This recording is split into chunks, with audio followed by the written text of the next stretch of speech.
Nanti sesuai dengan temanya, kita akan membahas tentang data science.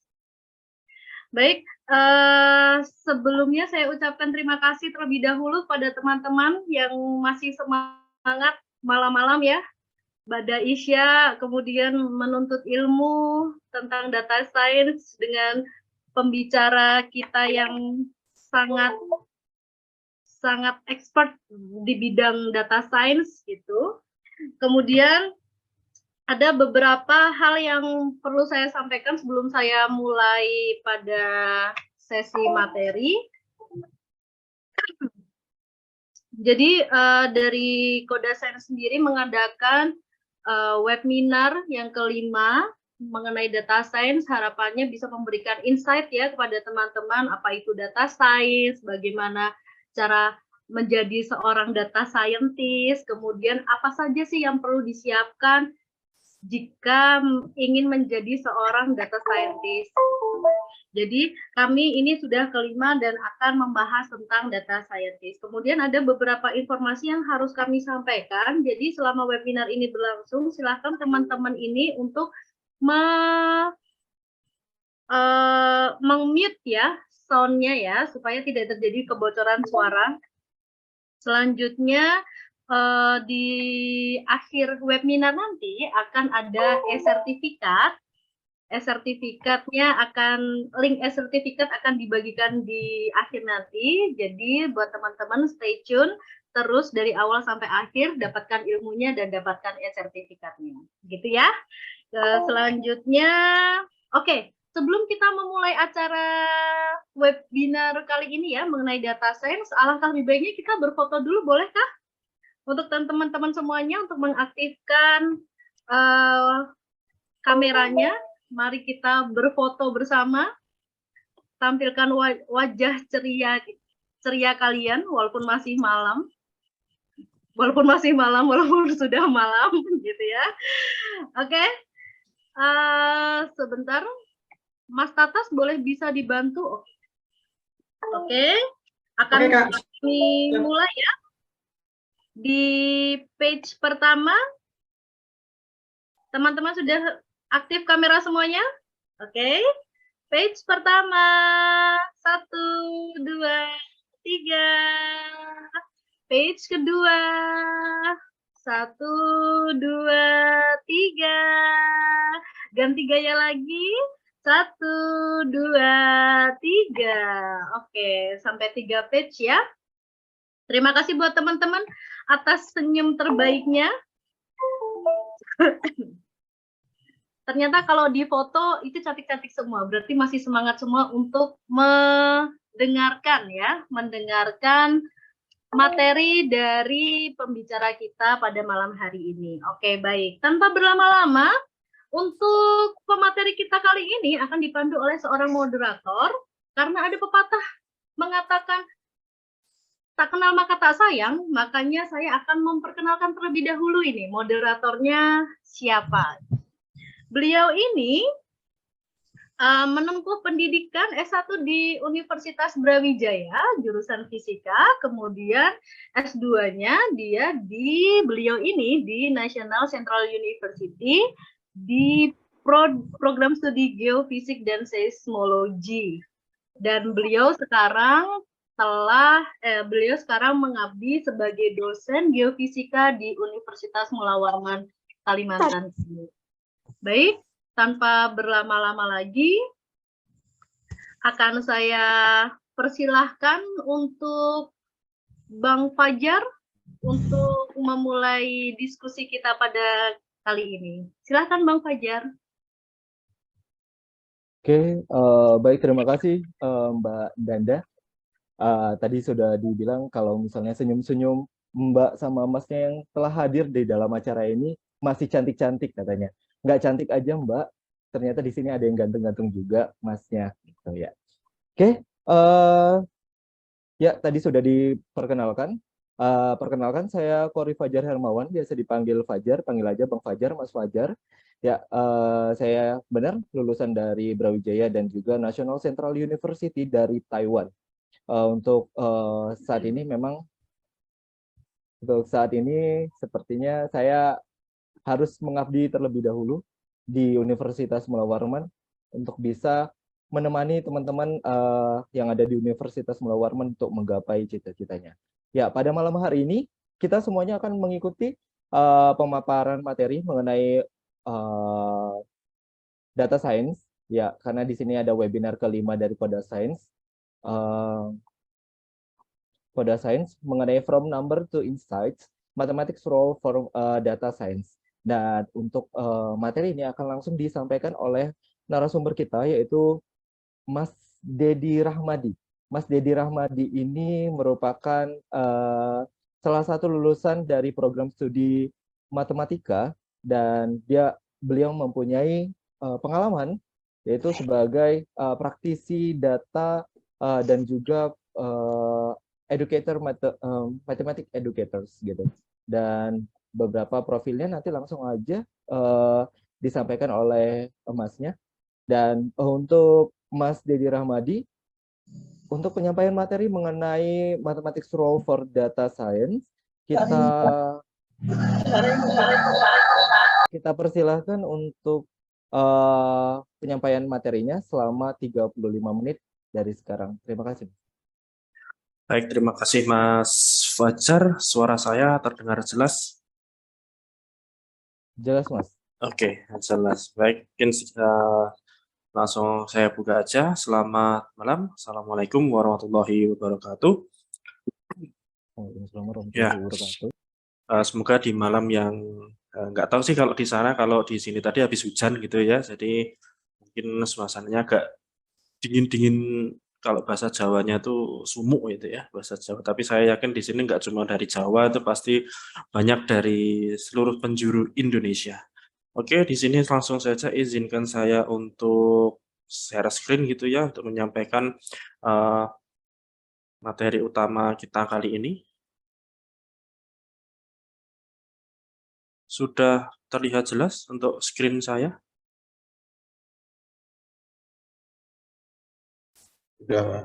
Sudah ya, oke.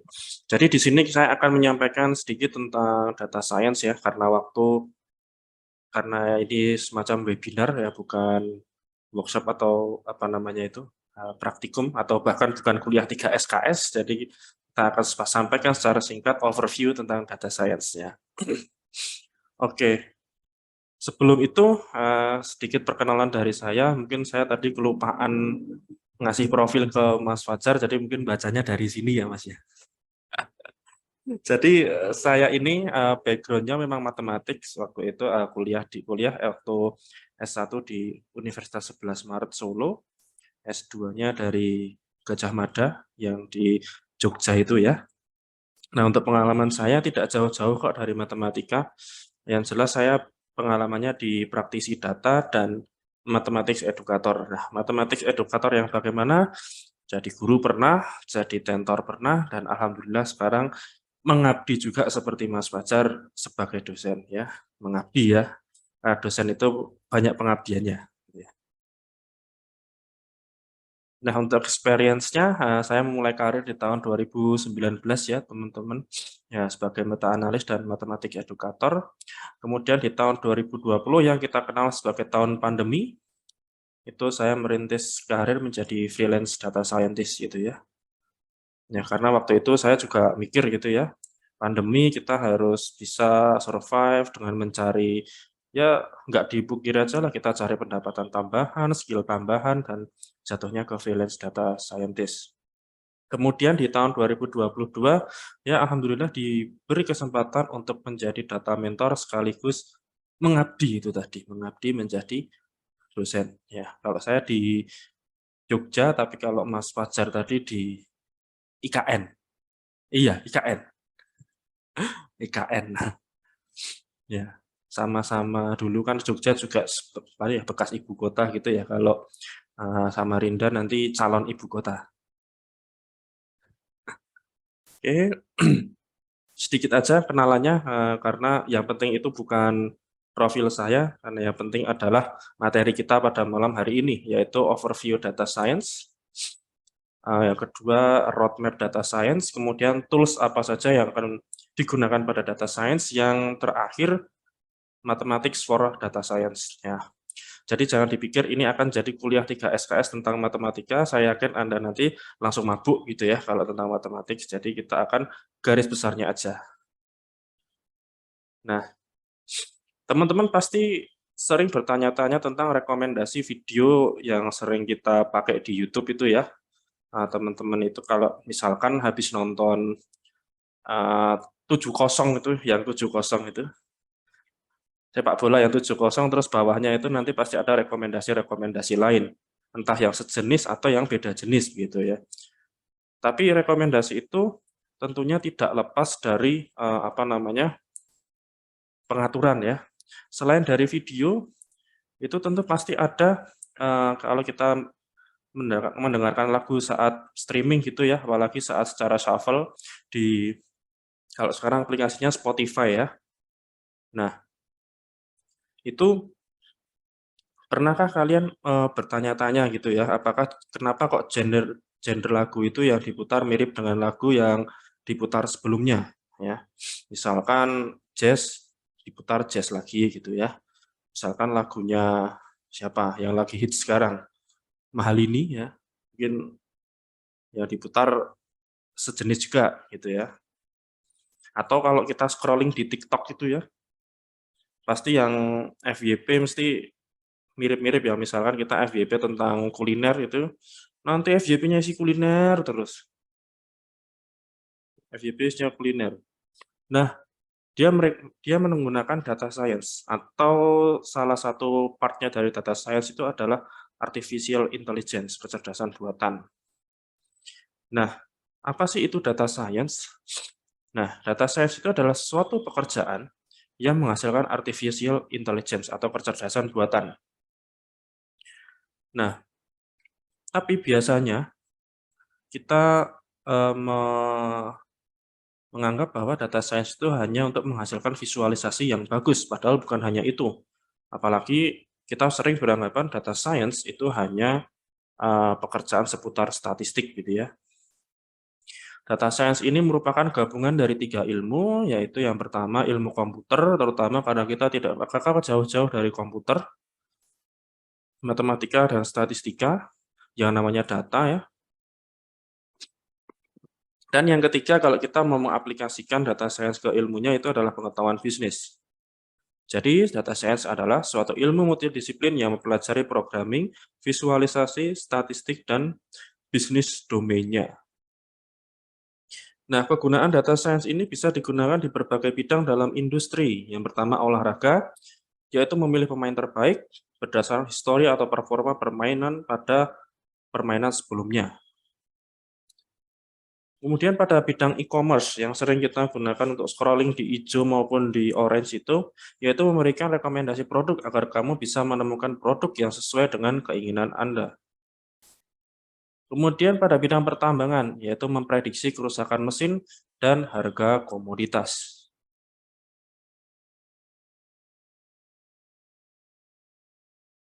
Nah, kemudian selain tadi kok saya lupa, memprediksi kerusakan mesin dan harga komoditas itu tujuannya adalah agar perusahaan lebih efisien dalam melakukan kegiatan operasional.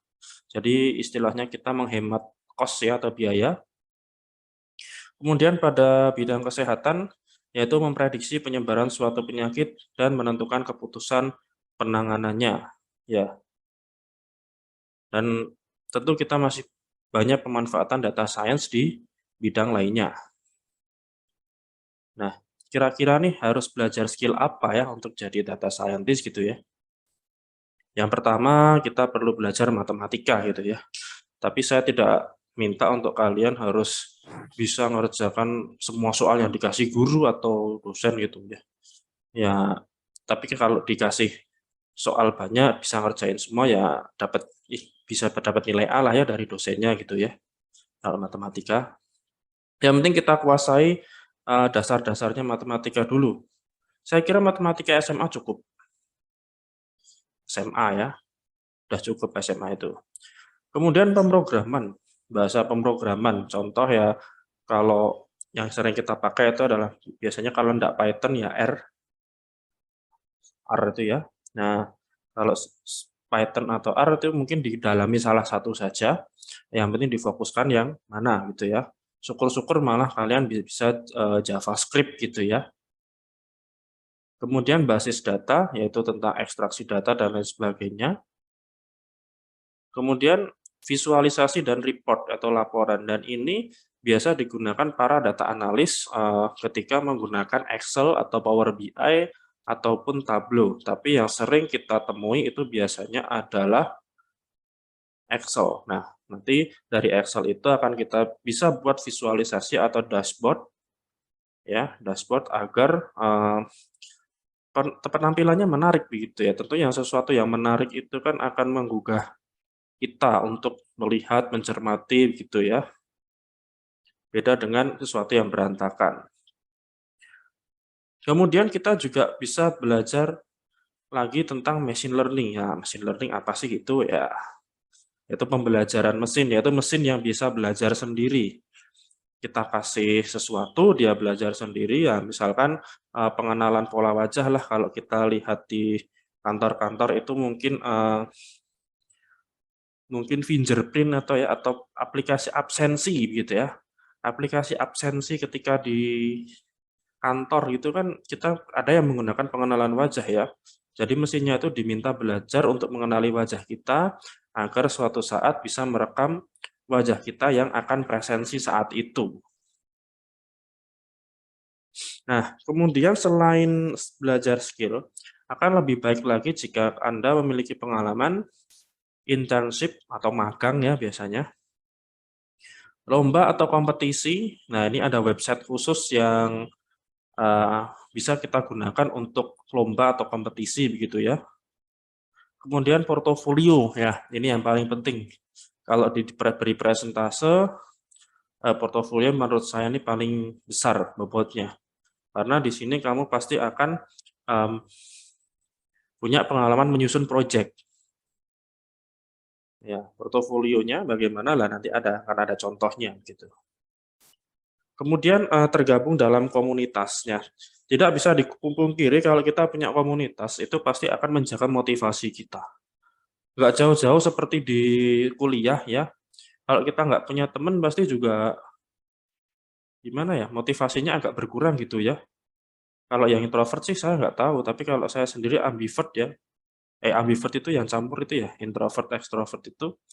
Jadi kadang juga butuh teman, kadang juga nggak butuh gitu ya. Ya. Tapi pastinya kalau tanpa komunitas bisa jadi motivasi akan berkurang gitu.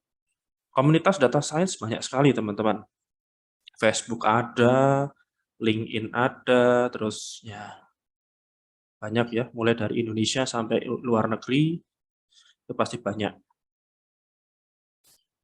Nah, sekarang kita bicara sedikit tentang big data. Big data itu adalah suatu aktivitas untuk mengumpulkan sejumlah besar data dari berbagai sumber untuk mengidentifikasi tren dan pola data tersebut ya. Datanya besar sekali. Nah, informasi yang diperoleh dari big data ini akan digunakan oleh perusahaan atau siapa saja untuk identifikasi perilaku masyarakat umum. Seperti apa saja kebutuhan mereka dan apa saja keinginan mereka. Nah, pada akhirnya informasi ini bisa kita gunakan untuk pengambilan keputusan yang ternyata dengan memahami perilaku manusia juga bisa memberi nilai tambah ekonomi. Nah, salah satu perantaranya adalah si big data ini, gitu kan. Nah, awalnya di era teknologi sekarang kan kita sering membagikan data pribadinya di sosial media gitu ya. Kita sedang ngapain ya, kita sedang main sepeda, kita sedang berangkat kuliah, kita sedang ngapain ya, bersenjaria ya di warung kopi gitu ya. Kita pasti sering membagikan data pribadi atau pulang kerja gitu, naik mobil atau naik motor, pulang kuliah gitu ya. Nah, biasanya kita masukkan di sosmed gitu ya, sosmed kita. Entah di WhatsApp, di Instagram, TikTok, dan lain sebagainya. Nah, misalkan kita apa namanya, update sedang bersepeda. Nah, itu pasti nanti itu di Instagram, di mana kalau kita buat e-commerce atau yang lain itu pasti iklannya sepeda mulu gitu ya. Saya searching laptop gitu ya, nanti keluarnya laptop terus gitu ya. Padahal juga nggak mau beli laptop juga sih. Nah, misalkan kita buat status ya, lagi di WC gitu ya. Nah, itu pasti nanti akan kita dapat iklan kloset gitu ya. Entah kloset duduk, atau bahkan tisu toilet gitu ya. Atau bahkan tanda ke kamar mandi ini gitu ya. Nah, kan tetapi sulit bagi kita untuk menganalisis data yang tidak terstruktur. Nah, lebih mudah menganalisis data yang terstruktur gitu ya. Kalau kita punya data yang bersih gitu akan lebih enak banget untuk eh, apa namanya menganalisanya. Tapi kalau yang tidak terstruktur itu akan lebih sulit karena kita harus membersihkan gitu ya. Entah ada nilai yang kosong atau nilai yang double, nah itu kan kita juga perlu effort khusus. Nah, salah satu contohnya data yang tidak terstruktur itu adalah web traffic. Di mana web traffic ini ya banyak banget kan kalau kita inputnya, terus kemudian ada harga kasih penjualan ya. Ini penjualan, harga penjualan itu. Nah, dalam satu kali penjualan kan misal kita beli di supermarket gitu ya. Itu pasti barangnya macam-macam ya. Itu kalau datanya tidak kita filter lagi, nanti misalkan si siapa si Paijo gitu ya, Paijo beli ini gitu kan juga harus dirapiin lagi dalam satu hari, terjual apa aja gitu kan. Nah, soalnya di toko itu juga kadang juga nggak peduli sih si A beli apa, si B beli apa, cuma yang penting eee, terjual apa gitu ya, terjual apa, berapa, dan buat laporan gitu ya. Cuma kan kalau untuk jangka panjangnya, nah misalkan kita bisa kenalin nih karakter orang-orang yaitu beli apa, berapa, jumlah belanjanya berapa, nah itu biasanya bisa kita pakai data science di situ.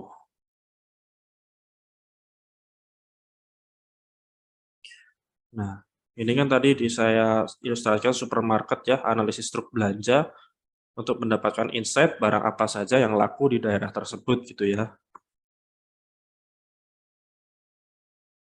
Nah, inilah yang memicu data driven marketing, yaitu marketing berbasis data, di mana marketing berbasis data itu tidak serta-merta kita berjalan atau melakukan sales atau menjual produk tanpa research terlebih dahulu. Nah, inilah kenapa data science itu salah satu profesi yang diminati, apalagi di kota-kota besar itu banyak banget lowongan data science, data analis gitu ya. Nah, untuk sejarah big data saya kira akan saya lompati sedikit. Nah, karakter big data itu sebetulnya ada 3,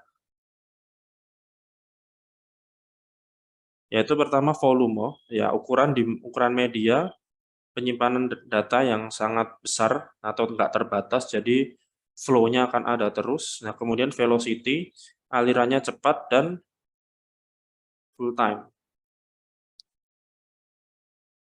ya, real time maksudnya. Kemudian variety, yaitu memiliki bentuk format data yang beragam. Ya. Nah, di sini ada 2 macam big data operasional dan analitis, di mana kalau yang operasional itu untuk pekerjaan yang bersifat interaktif dan real time.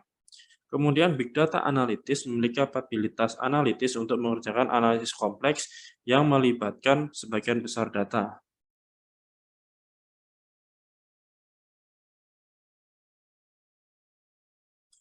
Nah, kita sampai di data science roadmap. Nah, ini ada semacam apa ya, referensi roadmap, cuma tidak serta-merta harus seperti ini. Yang pertama untuk kalau kita punya 11 bulan ya, 11 bulan dalam belajar data science. Saya kira 11 bulan itu waktu yang sangat singkat karena tahu-tahu 1 tahun gitu ya. Ya tahu-tahu kemarin habis lebaran, ini udah mau bulan puasa lagi gitu ya.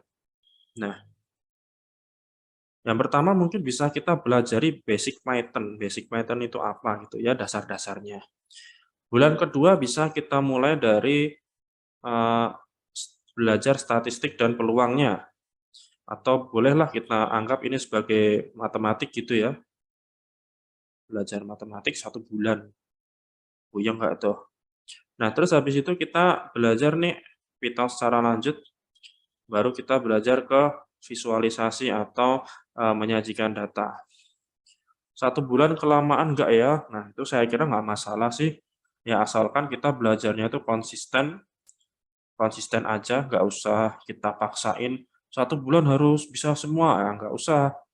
Justru yang seperti itu akan membuat kita cepat jenuh. Jadi pelan-pelan. 1 bulan basic Python, 1 buat statistik, 1 bulan Python, bulan berikutnya visualisasi, machine learning, manipulasi, dan lain sebagainya. Nah, ini kalian udah bisa menguasai data science, ibaratnya secara utuh gitu. Tapi kalau kalian cuma mau sampai data analis, saya kira cukup sampai visualisasi aja, ditambah data manipulasi, gitu. Atau mungkin ya kita tambah lagi yang ini ya, interview preparation dan project and resume preparation. Ya, dua ini pasti itu kalau analis ya. Kalau data science saya kira semua juga kita perlu gitu ya. Clear gimana ya?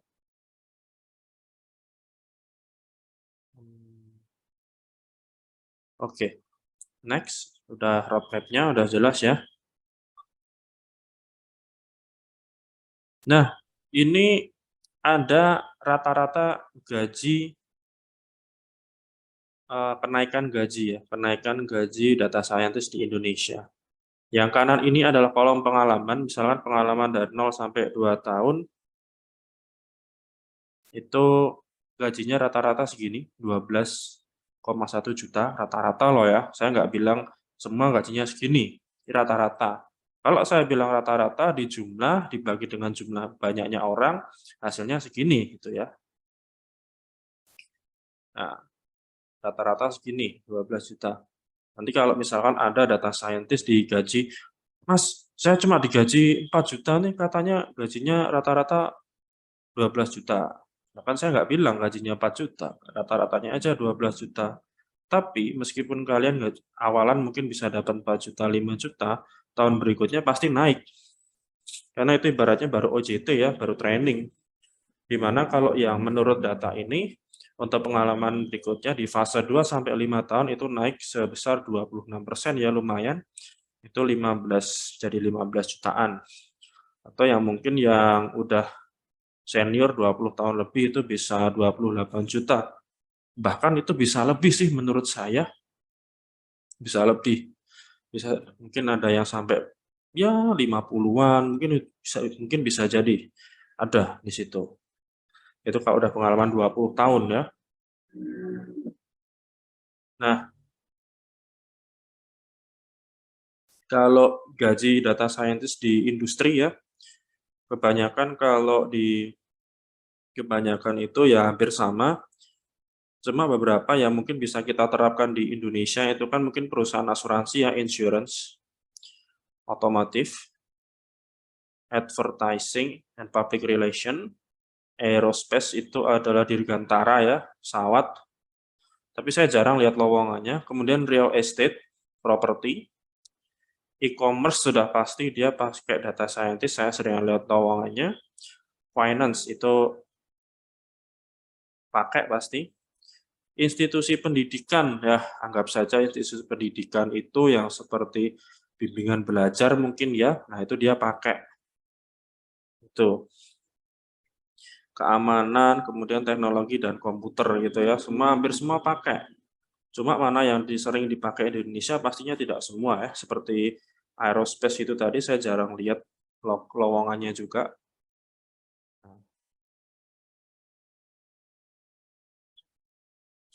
Nah, untuk tools data science itu banyak sekali teman-teman, ya nanti kalian pasti akan memakai salah berapa dari ini, ya. Di mana untuk fase data collection, untuk mengambil data, kita biasanya pakai salah satu dari ini ya, SQL Server, Hive, Apache, Base, Cassandra, ataupun Hadoop. Ya, biasanya kita seringnya pakainya yang SQL Server. Kemudian untuk data cleaning, biasanya ya, yang sering banget kita pakai adalah Python, Excel, atau R. Ya, satu saja yang sering kita pakai. Untuk visualisasi kita bisa pakai Tableau, yang sering itu adalah Matplotlib juga. Atau Excel juga bisa kok ini. Python, Excel, dan R ini juga bisa kok kita pakai visualisasi. Nah, kemudian data analisis bisa kita pakai yang sering ya, Tableau, RapidMiner, kemudian tools-tools yang lain ada Git, ada SAS atau Eclipse gitu ya.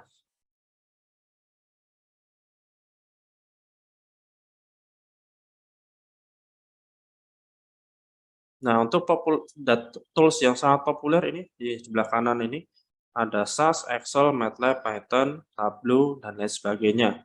Ini tools yang sering kita pakai gitu ya. Nah, ada lagi juga toolsnya itu adalah Python, Excel ya, tentunya Google gitu ya, dan Jupyter Notebook. Kenapa Google saya masukkan? Karena kita bisa menggunakan Google Collaboratory yang notabene adalah bahasa Python gitu ya, bahasa Python. Nanti kalau kita punya file Jupyter bisa kita masukkan di Google Colab. Jadi jangan risau teman-teman kalau laptopnya, wah mas laptop saya nggak kuat nih kalau buat ngoding di Python atau Jupyter. Selama Anda punya email Google, itu kalian bisa ngoding bahasa Python. Selama kalian punya email Google, kalian bisa jadi data scientist. Sekarang siapa sih nggak punya email Google ya? Masa emailnya masih pada pakai itu apa ya? Yahoo itu ya? Ya mungkin ada sih, tapi zaman sekarang kayaknya hampir semua pakainya Google ya. Nah, inilah ilustrasi kenapa kita harus melakukan kenapa data science itu penting ya. Kita pasti punya data yang berantakan banget ya. Berantakan banget itu di sini. Nah, kemudian kalau kita punya seperti data itu kita ibaratkan Lego ya, teman-teman. Lego, kalau Legonya berantakan, pasti kita juga lihat juga nggak enak gitu ya. Kemudian kita urutkan berdasarkan warna, terus kita kelompokkan lagi, mana yang banyak gitu ya, mana yang lebih banyak. Terus kita rapikanlah secara visual. Apakah cukup sampai kita mempresentasikan secara visual? Kan enggak ya. Kita pasti akan lebih baik lagi jika kita jelaskan dengan cerita. Ya, Lego ini kan jadi rumah seperti ini. Dan akan lebih bagus lagi kalau actionable atau useful. Berguna ya. Rumah ya berguna sih, tapi ini kan gunanya lebih banyak, yaitu sikat gigi, alat-alat apa ini? Alat-alat dapur atau apa ini? Dapur ya kayaknya ya, atau alat-alat yang lain, kemudian jadi kunci juga, jadi gantungan kunci juga bisa nih teman-teman. Ya, kenapa? Nah, kita masuk ke salah satu matematiknya, yaitu exploratory data analysis, yaitu dia adalah suatu proses melakukan analisis awal pada data untuk menemukan pola, menguji hipotesis, dan memeriksa ringkasan data. Ya, kita cek dulu apa awalannya, misalkan kita cari statistik deskriptifnya gitu ya. Nah, kenapa melakukan exploratory data analysis itu penting? Nah, ini bisa menghemat kita dalam menghemat waktu dalam mengerjakan proyek. Mohon itu ya suaranya ya. Nah, dengan melakukan exploratory data analysis yang mungkin bisa kita singkat EDA, kita dapat menghemat waktu dalam mengerjakan proyek, mengenali kesalahan data, dan kita dapat melihat data ya sebelum buat asumsi-asumsi tertentu gitu ya.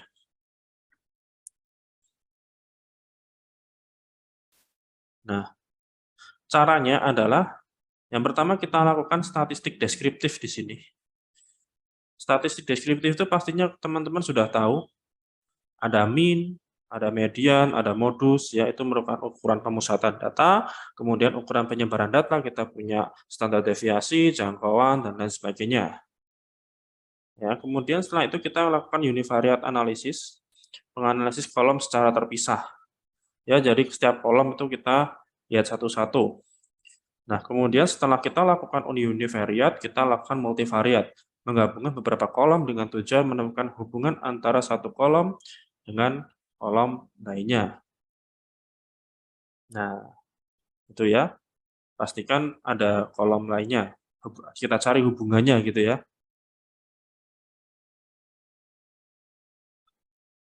Oke.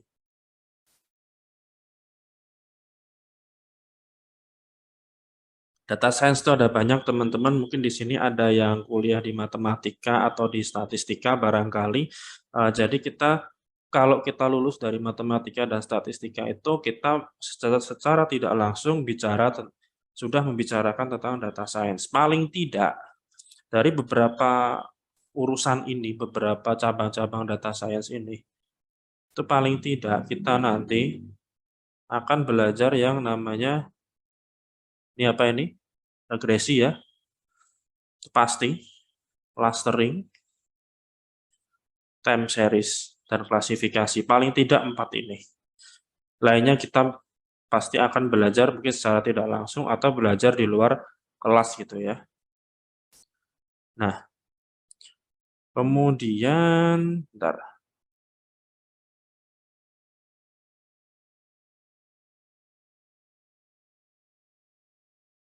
Nah, kita masuk ke pentingnya matematik di dalam data science. Dari tadi kita cerita tentang data science, dan sini kita cerita tentang pentingnya matematika.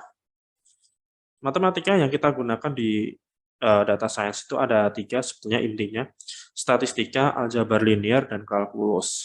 Ya. Semoga teman-teman nggak pusing mendengar kata kalkulus ya, isinya itu integral, turunan gitu ya. Kita nggak akan melakukan itu di sini gitu ya. Kita mulai dari yang statistika gitu ya. Ada paper bagus yang ditulis oleh David Donoho 2017, Profesor Statistika Stanford University, yang bergelut dalam sains data.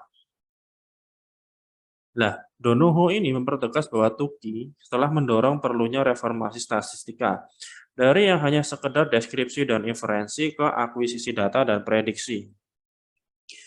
Inilah yang dinamakan data science. Ya, tahun 2001 itu ada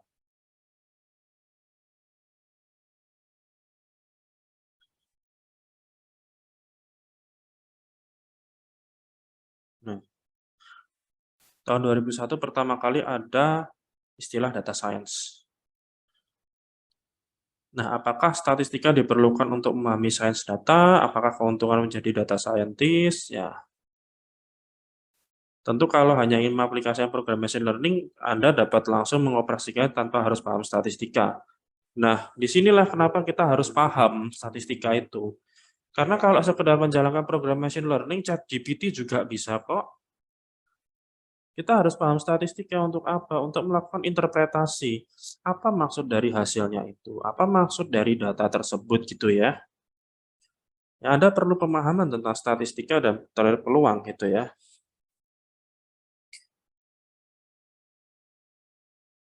Nah, ini ya, kalau dari perbedaan dari segi konsep gitu ya. Kalau statistik dan data science, kalau data science itu perbedaannya dari segi konsep itu adalah statistik, itu adalah ilmu dari data, padahal data science itu based on scientific computing, ya teknik komputasi. Perbedaan dasarnya di situ. Kemudian untuk approach-nya, pendekatannya bahwa statistik itu menggunakan formula matematika, model, dan konsepnya. Padahal di data science itu mengaplikasikan metode saintifik untuk problem solving dengan menggunakan data random gitu.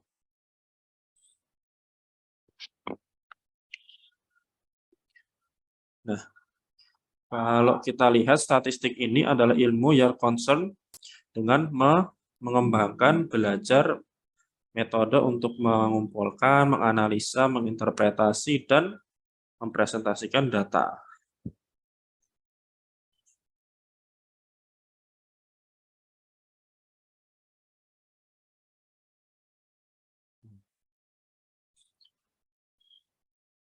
Mungkin saya ini aja. untuk step belajarnya, untuk statistika kita harus paham konsep statistik, kemudian Bayesian thinking, dan statistical machine learning.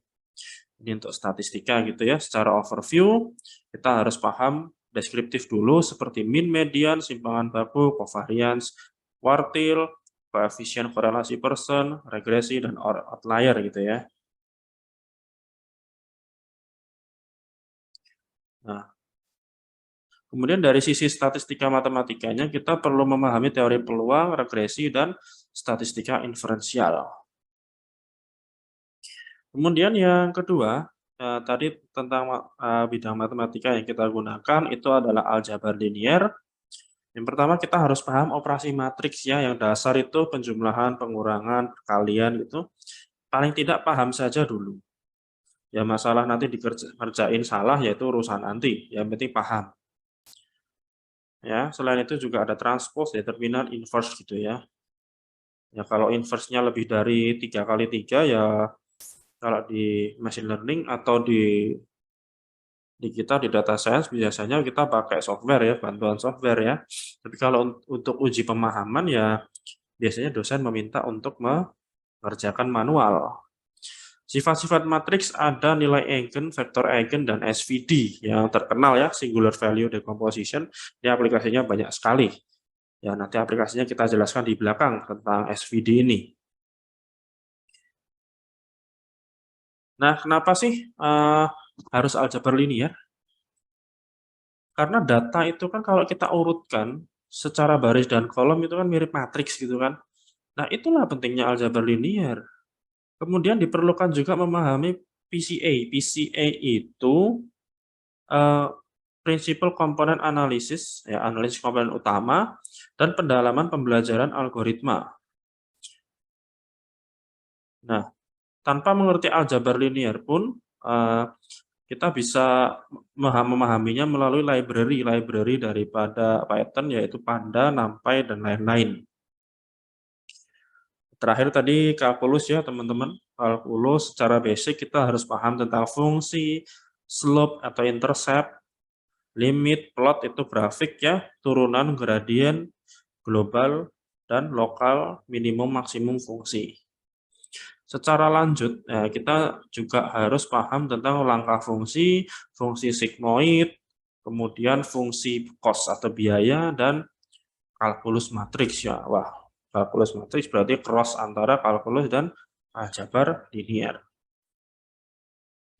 Kenapa harus kalkulus, teman-teman?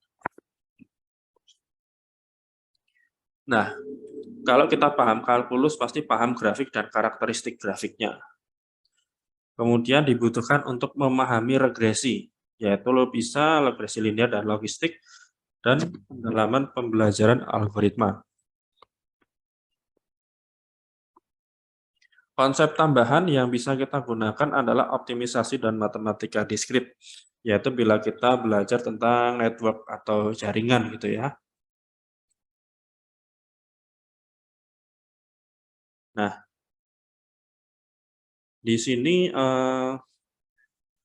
ada dua yang mau saya tunjukkan, tapi kalau kita nggak paham tentang atau kita belum pernah melakukan analisa data, itu pasti seperti SpongeBob ini ya, kalau kita belum pernah melakukan analisis data, kita menunjukkan hasil data science kita kepada orang awam, nanti mereka mengiranya it's magic begitu ya, seperti ini.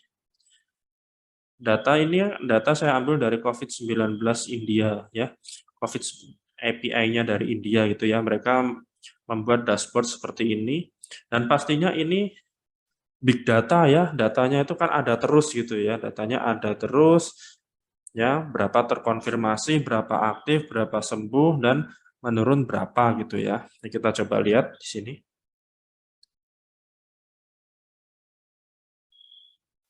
Nah, ini mereka bisa buat dashboard seperti ini di website gitu ya, misalkan. Dan di sini kita bisa mencari provinsi atau distrik ya, atau negara bagian gitu ya, state. Nah, bisa kita klik di sini ya. Kemudian selain dari confirm, aktif, recover, dan disease ini, atau disease apa ya? Sembuh kali ya. Sembuh itu recover, disease itu mungkin nggak ada kali ya. Nah, ini juga ada dalam bentuk tabel seperti ini. Misalkan ini di negara bagian atau provinsi mana itu yang terkonfirmasi itu berapa gitu ya. Dan ini naik berapa gitu ya. Naik berapanya itu kan bisa kita lihat detailnya di sini. Oke. Yaitu di bagian Maharashtra itu terkonfirmasi segini, aktif segini, recover segini, dan diisi segini. Oke. Nah, inilah kegunaan dari data science kita gunakan untuk melakukan visualisasi seperti ini ya. Ya, ini luar biasa karena ini bisa membantu kita untuk menampilkan data-data. Kalau ini kan penderita COVID gitu ya, waktu itu entah masih update atau tidak, kayaknya terakhir 1 November nih dia. Alhamdulillah kayaknya sudah nggak ada COVID gitu ya. Nah, itu dia. Ini di India gitu ya. Oke.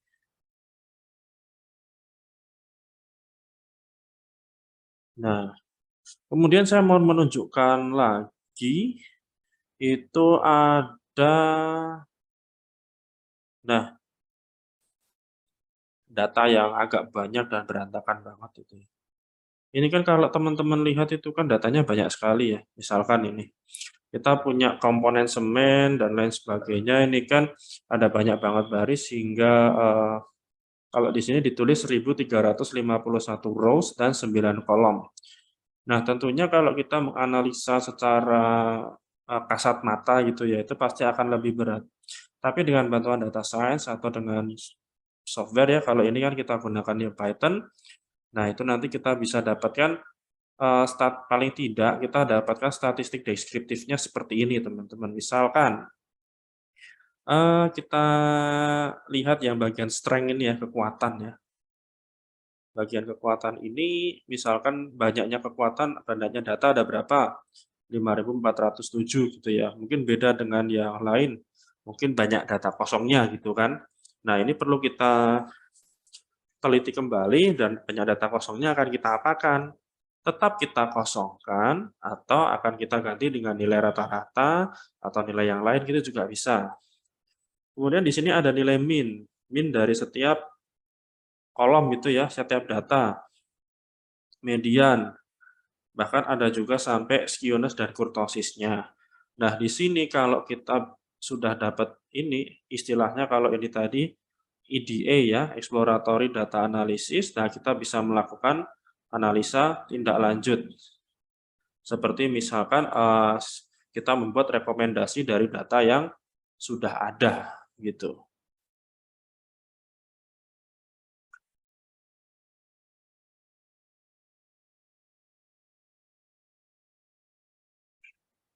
Nah,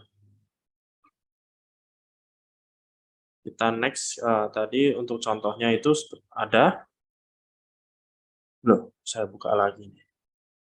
Nah, untuk salah satu contoh kegunaan Excel atau aplikasi yang lain seperti Tableau seperti itu, kita bisa buat dashboard seperti ini ya teman-teman.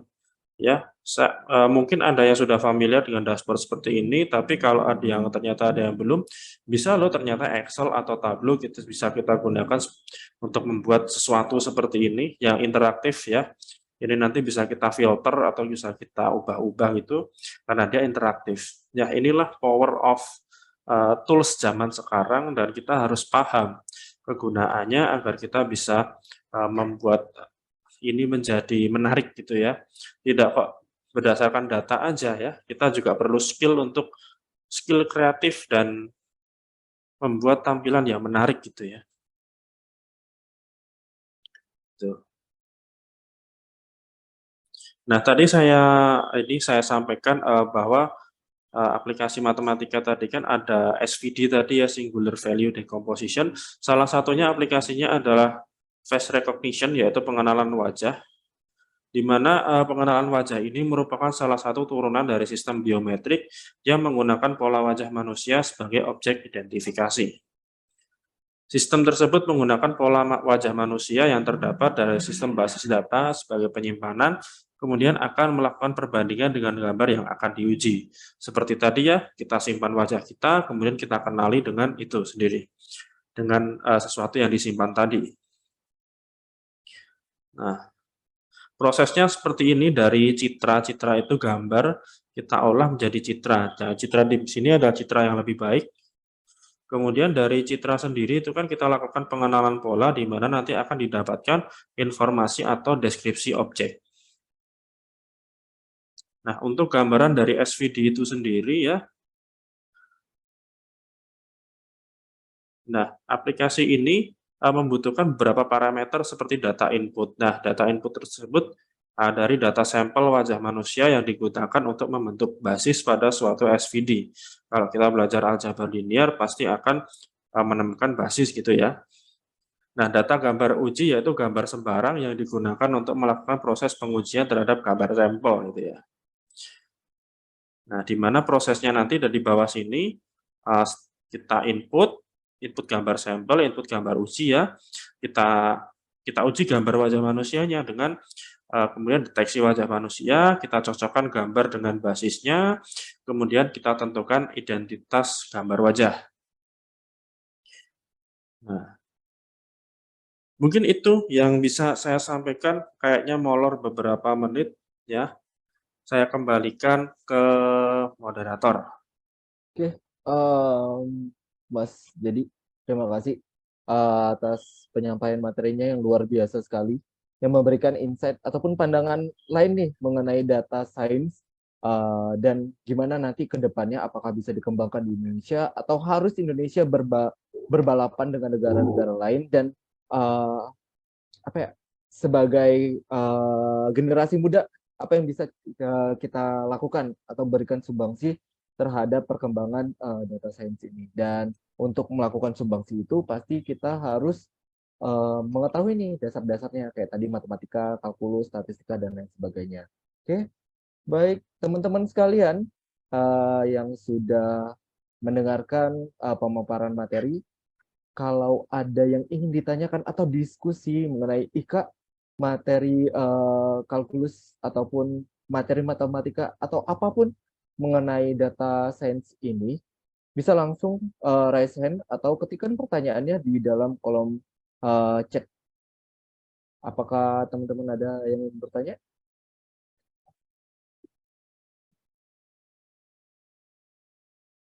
Oke, Mas Dedi, selagi kita menunggu teman-teman menyusun kata-katanya biar lebih bagus dalam pertanyaannya, saya ingin bertanya nih, kata seorang teman saya yang berkecimpung di dunia computer science dan informatic engineering, katanya selama ada big data itu nanti ada fenomena namanya data, pokoknya intinya velocity ataupun kecepatan data yang tersimpan itu jauh lebih cepat dibandingkan data yang bisa diolah sama manusia. Nah, itu apakah benar? Apakah nanti ada dampaknya atau seperti apa ya, Mas?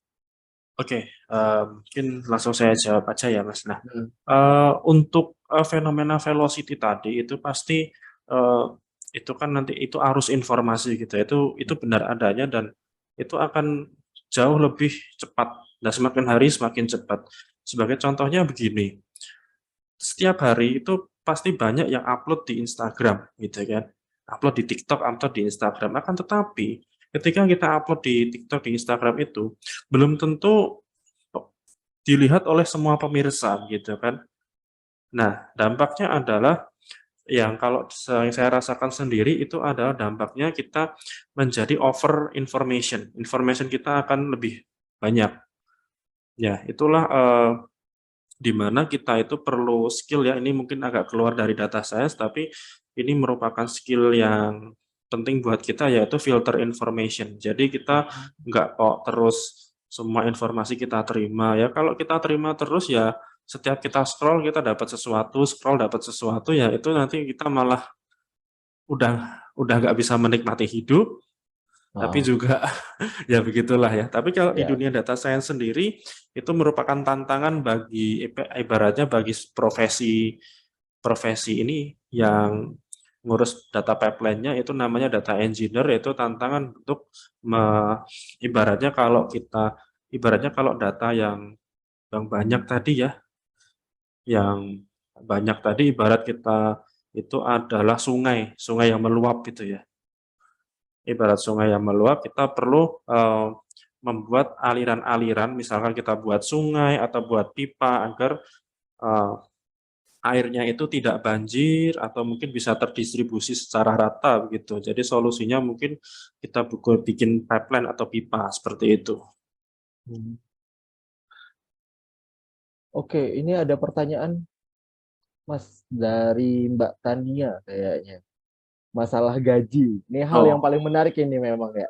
ya, Dari segala sesuatu hal yang bakal kita lakukan, ataupun jenis pekerjaan apa yang kita lakukan, hal yang paling utama bukan kenyamanan bekerjanya, tapi gajinya seberapa gitu. Nah, di ya sini betul. Mbaknya nanya, ini data scientist startnya dari 12 juta, ini nominal per bulan kah, atau per tahun kah, atau bahkan ini per minggu 12 jutanya, Mas? Oke. Jadi saya coba jawab, nominal gaji data science rata-rata itu tadi ada 12 juta per bulan.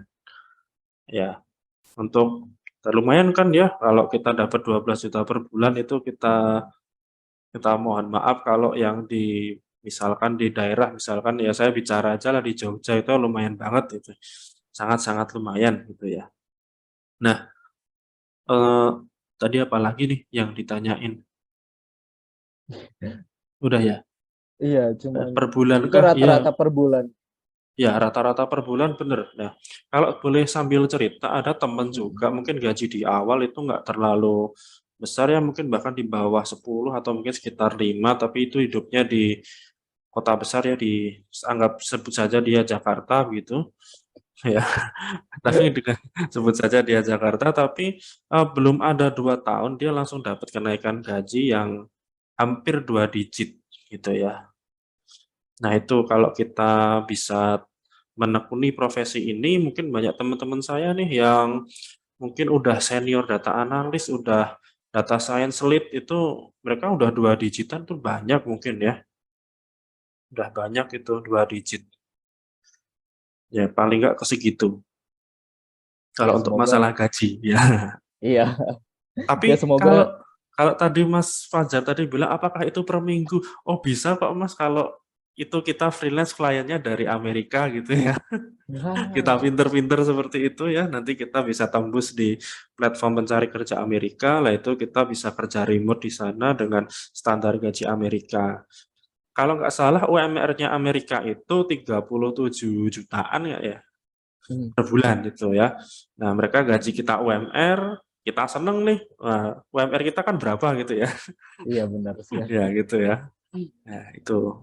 Ya, soalnya setahu saya juga teman-teman yang berkecimpung di dunia computer science, yang berkecimpung di daerah di kawasan data science dan data analis itu juga berkisar seperti itu gajinya. Bahkan bisa digaji per minggu, bahkan Ya. ada yang freelance, ada beberapa perusahaan yang dia jalani ambil proyeknya seperti itu. Nah, jadi teman-teman sekalian kalau ingin menjadi ilmuwan data ataupun data scientist, data analis, nanti masa depannya kemungkinan akan lebih cerah lah.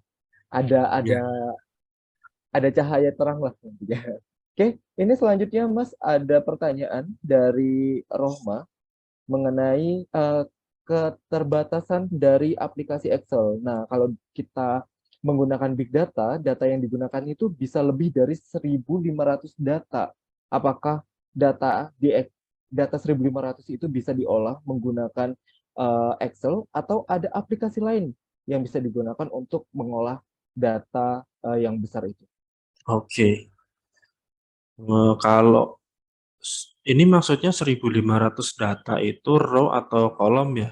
Soalnya, saya sendiri pernah juga, menganalisa data di Excel itu sampai 10.000 baris itu ya masih bisa dianalisis di Excel-nya begitu. Cuma ya Hmm, semua tergantung laptopnya.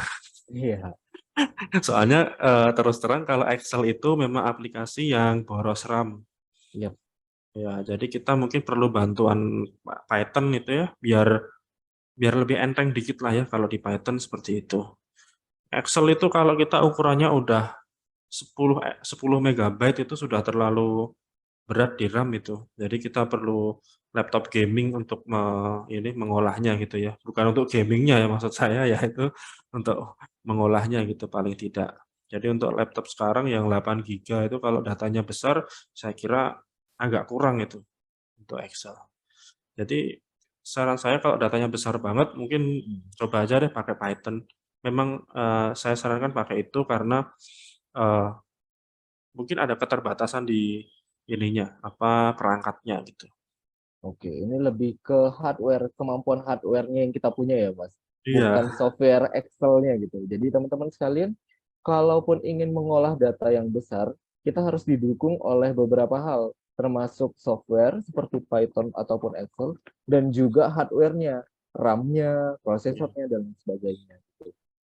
Nah, kira-kira ada aplikasi lain nggak, Mas, yang bisa menampung data yang lebih besar selain Excel ataupun Python?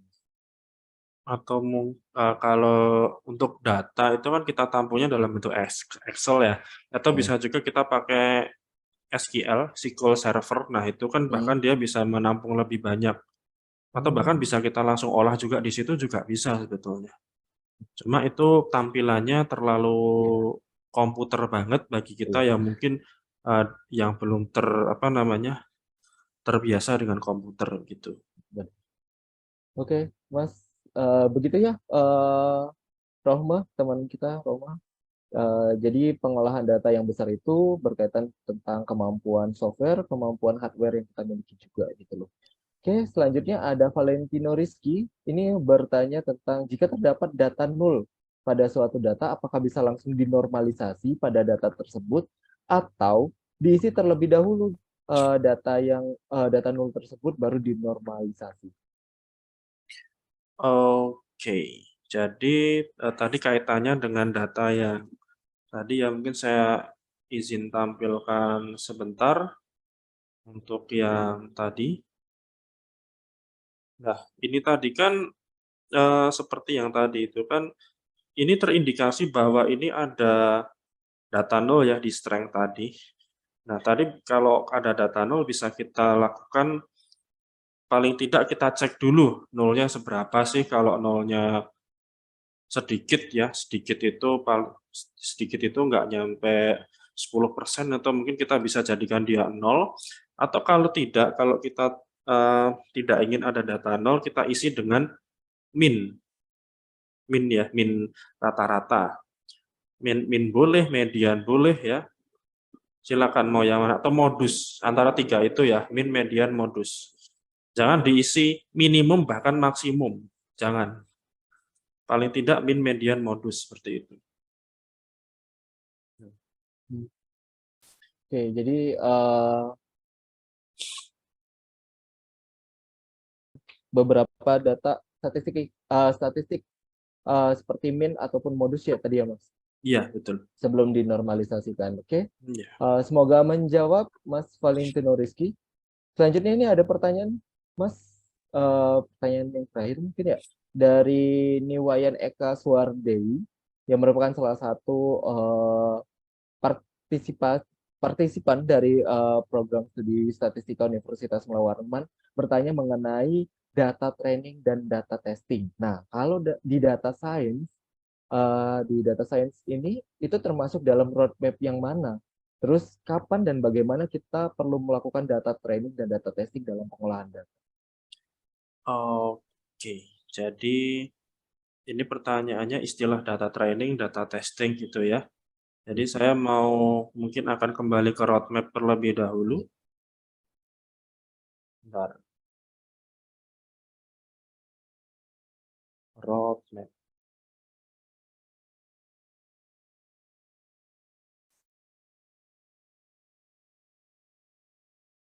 Roadmap.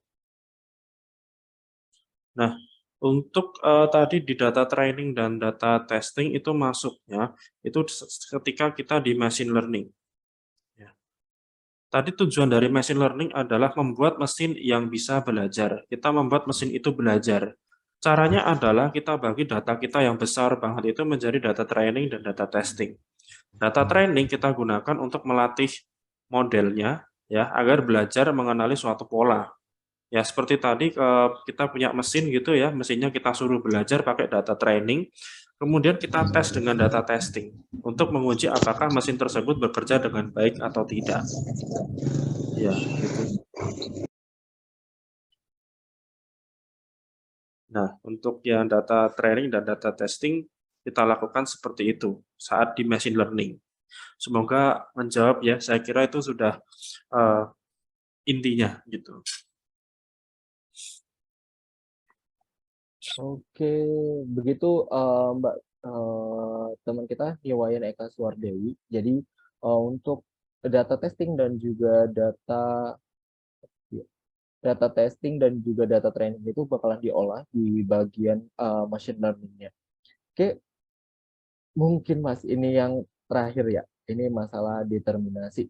Ya masalah apa perbedaan tentang clustering dan juga klasifikasi, karena tadi di bagian data science Masnya menunjukkan clustering dan juga classification.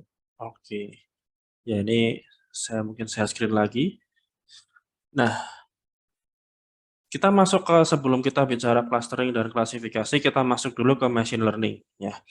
Kita masuk dulu untuk bagaimana cara dia memilih machine learning algoritma. Yang pertama kita di masalahnya dulu, datanya berlabel atau tidak. Ya, datanya punya label atau tidak. Jika iya, dia masuk ke supervised learning. Apa sih itu supervised learning? Yaitu untuk data yang punya label gitu ya. Kemudian kita cek lagi datanya itu berupa kategori atau kuantitas. Kalau kategori itu ya tidak gitu ya. Ya tidak, terus kemudian golongan darah mungkin ya itu bisa juga pakai klasifikasi. Nah, kalau datanya berupa kategori kita masukkan ke klasifikasi. Metodenya ada banyak di sini, neural network, logistic regression, random forest, naive bayes, dan super vector machine. Kemudian satunya tadi clustering ya. Nah, Clustering ya Mas. clustering itu digunakan ketika datanya tidak punya label. Itu datanya apa gitu ya. Datanya tidak punya label. Nah, kemudian kita gunakan unsupervised learning, di mana unsupervised learning ini kalau kita tujuannya akan membuat grup dari suatu data tersebut, jadi kita kelompok-kelompokkan tanpa kita mengenal ini tuh apa sih gitu loh. Kita itu buta tentang datanya, kita tuh nggak punya bayangan bahwa data ini tuh labelnya apa gitu ya. Nah, itu akan kita gunakan clustering, yaitu pengelompokan. Kita kelompokkan misalkan berdasarkan yang sifatnya paling mendekati gitu. Sifatnya itu paling paling dekat lah ya. Ya, soalnya kita nggak punya label di situ. Gitu. Ya, bedanya di situ. Oke, nanya lagi nih. Izin bertanya lagi Pak, katanya. Bagaimana cara menentukan algoritma yang tepat untuk digunakan? Mungkin dalam clustering ataupun penentuan klasifikasi tadi. Oke, nah masalahnya kita perlu tahu nih problemnya apa gitu kan, problemnya apa. Apakah dia masuk ke label data atau data yang tak berlabel. Contoh kalau data yang berlabel itu kan kita punya di sini gambar anjing, ya gambarnya anjing, namanya juga anjing, gitu kan. Padahal di unlabeled data kita punya gambar anjing tok, anjing aja. Tapi nggak tahu ini apa gitu loh ya. Itu nggak tahu itu apa. Lah bedanya label data dan unlabeled data di sini. Nah, kalau kita lihat, kalau kita mau melakukan, kalau dengan data yang unlabeled, kita lebih cocok ke clustering karena kita nggak butuh label. Kita mencocokkan karakteristik yang mirip gitu ya, yang mirip. Caranya adalah ini tadi, problemnya apa, datanya berlabel atau tidak, kemudian nanti ada dua metode besar, supervised atau unsupervised. Kemudian kita bentuk datanya bagaimana? Kategori atau kuantitas gitu. Kalau kategori berlabel dia masuknya klasifikasi, kuantitas masuknya regresi. Ya kalau unsupervised, kalau kita mau nyari grup itu clustering ya. Kalau kita mau menurunkan dimensinya, kita gunakan dimensionally reduction. Caranya ini. Nah, ini untuk yang ini, untuk apa metode-metode dalam machine learning itu ya. Semoga menjawab. Ya, semoga menjawab ya, Mbak Tasya Angelia. Semoga menjawab dan mungkin ini menjadi pandangan baru mungkin yang mau mengerjakan skripsi mengenai clustering ataupun klasifikasi di dalam datanya. Ya. Oke, karena sudah selesai sesi tanya jawabnya dan juga pemaparannya, saya bisa menyimpulkan bahwasannya data science merupakan pengembangan ilmu dari data statistik, dan juga ini sangat bermanfaat bagi kita untuk bisa mengorganisir data-data yang ada, terlebih di zaman internet ini yang banyak datanya, dan juga peran serta dari big data yang sudah dikeluarkan pada tahun 2000-an ini. Oke. Semoga informasi yang disampaikan oleh pemateri kita, Mas Dedi Rahmadi, dapat membantu dan memberikan pandangan baru nih terhadap data science itu seperti apa. Oke, terima kasih sekali lagi kami ucapkan kepada Mas Dedi Rahmadi atas ilmunya. Terima kasih banyak. Semoga ilmunya dapat bermanfaat bagi kami semua yang telah mendengarkan. Amin. Oke, selanjutnya akan langsung saya serahkan ke pembawa acara, ke Mbak Danda. Ya, baik. Terima kasih Mas Fajar dan Mas Dedi. Terima kasih Mas Fajar telah memimpin jalannya diskusi yang sangat menarik ini ya tentang data science, dan terima kasih juga pada Pak Dedi atas penyampaian materinya. Oke teman-teman, karena kita sudah di penghujung akhir sesi, sebelum saya meng-share link sertifikatnya, kemarin di Instagramnya Koda Science kita lagi sebar giveaway gitu, dan kita akan janjikan pengumuman giveaway ini pada hari ini. Oke. Saya izin untuk share screen ya. Dan untuk pemenang giveaway kita kali ini adalah, sebentar, jeng. Saya mau share screen dulu. Kok nggak bisa?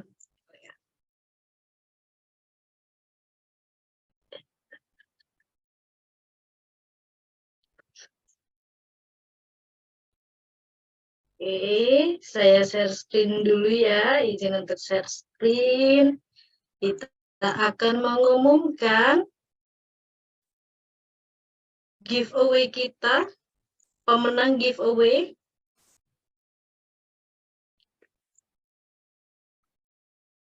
Oke.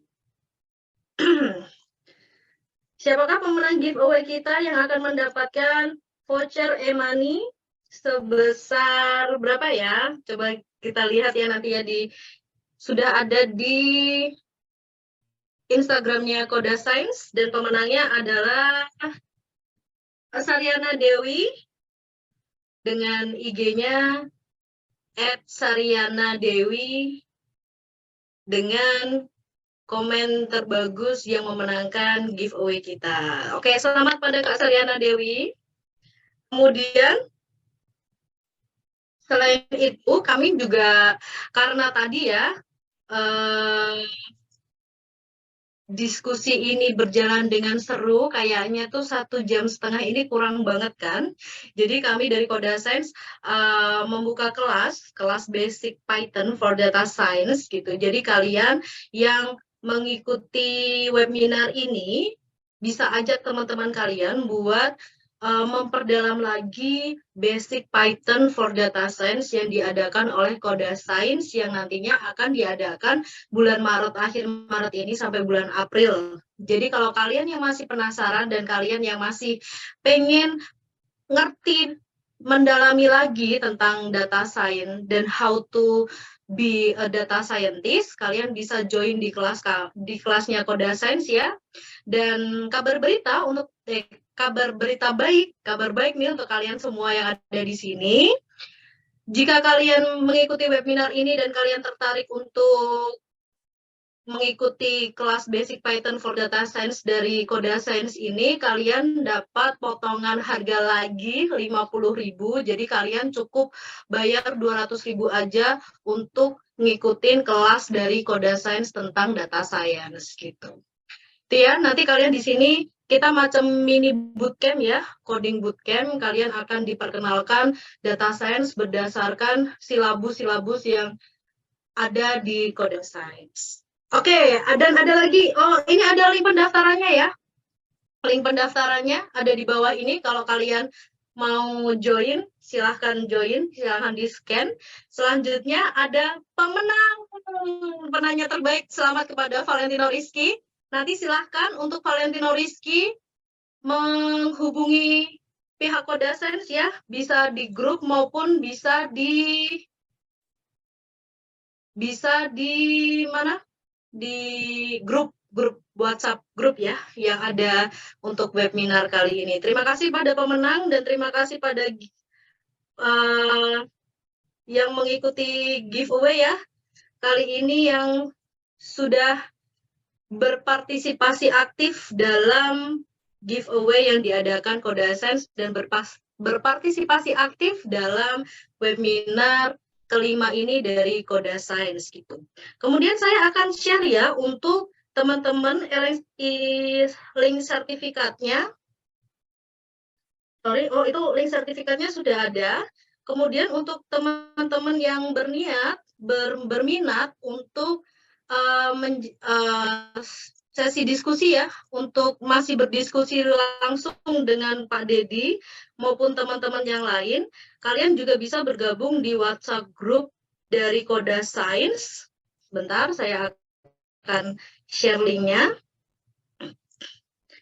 Jadi untuk sertifikat bisa diakses di sertifikat webinar Coda Science volume 5. Kemudian kalian juga bisa join di grup WhatsApp dari Coda Science untuk mendiskusikan lebih lanjut tentang data science bersama Mas Dedi, gitu ya. Karena ini webinar seperti kata Pak Dedi, Mas Dedi ya, bukan kuliah 3 SKS, jadinya kami sangat mempersilahkan buat kawan-kawan untuk join di WhatsApp grup kami supaya kami bisa melanjutkan 3 SKS kah, 4 SKS, 5 SKS, 6 SKS, atau berapapun SKS yang kalian mau tahu tentang data science gitu. Baik, terima kasih teman-teman. Saya ucapkan sekali lagi terima kasih atas partisipasinya malam-malam menuntut ilmu tentang Coda Science, tentang data science bersama Mas Dedi. Terima kasih kepada moderator kita kali ini, Mas Fajar, dan pemateri kita kali ini, Mas Dedi Rahmadi ya. Jika ada salah kata, kami mohon maaf dari Coda Science. Kami akhiri, jika ada pertanyaan silahkan ditanyakan di WhatsApp group. Baik, terima kasih teman-teman telah hadir. Sampai jumpa di webinar selanjutnya ya. Wassalamualaikum warahmatullahi wabarakatuh. Waalaikumsalam warahmatullahi wabarakatuh. Silakan teman-teman untuk live.